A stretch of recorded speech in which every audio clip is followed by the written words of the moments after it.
The heaviest and deeper the blue, the heavier the snow. And that's taking place here just south of 172 around the Guilford Lake area, Hanoverton, stretching down toward Dungannon and Lisbon, and then over into the eastern half of the county, south of 154 there. Rogers down toward Calcutta and Glenmore also dealing with these snow showers. Dusting things over again. A quick coating still possible through this evening as we're on the backside of a very strong storm going up the east coast. But all will come to an end tonight as high pressure builds in. That's good news for tomorrow. Temperatures are currently sitting in the mid to upper 20s. And if you spent any time outside today, you know that gusty wind just made it feel even colder. Wind chill temperatures currently in the mid to low teens, and they will stay cool on through this evening. So we drop down to 22. Chance of snow showers and flurries this evening, then tapering off. Less than an inch additional accumulation expected if you're stuck underneath one of those snow bands this evening. Tomorrow is better weather. In fact, by the time we get into midday and afternoon, skies become mostly sunny, and we'll push the temperature back into the low 40s, and it doesn't stop there. We get warmer this week. I'll take you through the rest of the week and our next chance of any rain or snow coming up. A number of Pennsylvania state representatives were in Beaver County today. They heard about what's been happening since the toxic train derailment just over the state line in East Palestine. First News senior reporter Jerry Ricciuti was in Darlington for the event and talked with local residents about their concerns.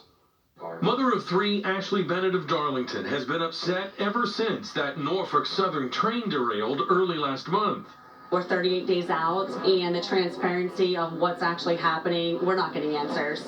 Ashley was one of about 60 people attending a hearing by Pennsylvania state representatives in Darlington, just 5 miles from the train wreck scene in Ohio. Organizers tell me their goal is to learn more about the response in the hours and days after February 3rd. How can we better coordinate?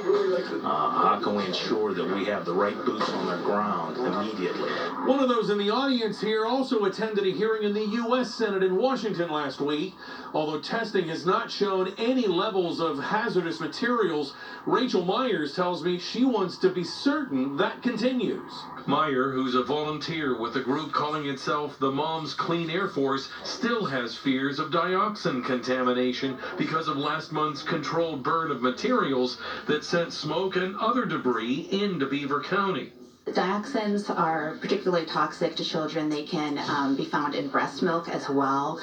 They can cause developmental problems. The Commonwealth's Environmental Protection Director promised his office is focused on the long term. We're to continue to monitor those private wells. We're setting up monitoring wells as well to go well into the future, and there's no plan to stop that. However, Bennett doesn't seem convinced. We're going to live here for decades, so I want to ensure the safety of my children. In Darlington, Jerry Ricciuti, WKBN 27 First News.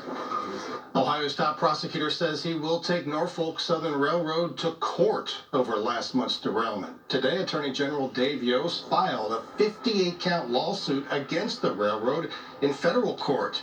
He claims the derailment and its release of toxic chemicals violated state and federal environmental laws. He's also suing for reimbursement of all costs associated with the cleanup, plus damages sustained by first responders who rushed to the scene.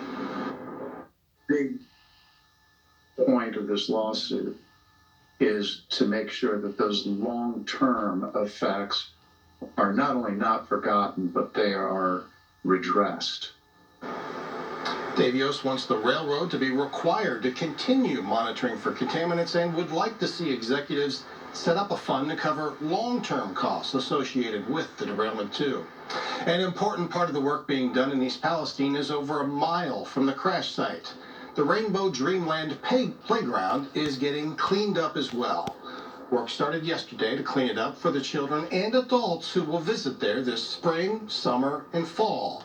Crews started to remove the mulch and the fabric underneath it. Those will be replaced. Parks manager Brennan Harvey also says every piece of equipment will be pressure washed and disinfected on the playground and also the tennis courts.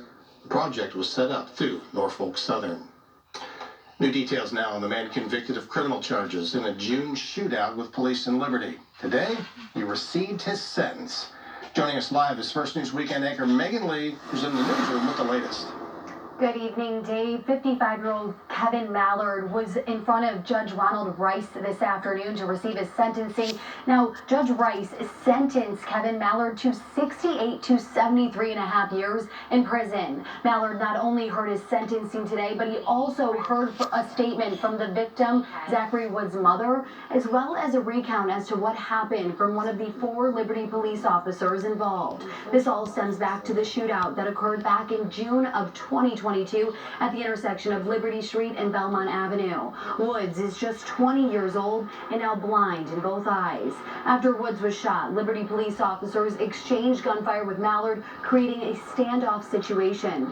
Mallard was wounded in the gunfire. Judge Rice says Mallard stole a normal life from Zachary Woods. After shooting Mr. Woods, you got back in your car and got into a shootout in the middle of the day, in the middle of the street, with several police officers. We are fortunate that more people were not killed or injured due to your actions.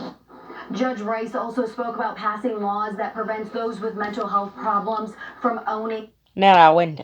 Okay, honey. All right. All time.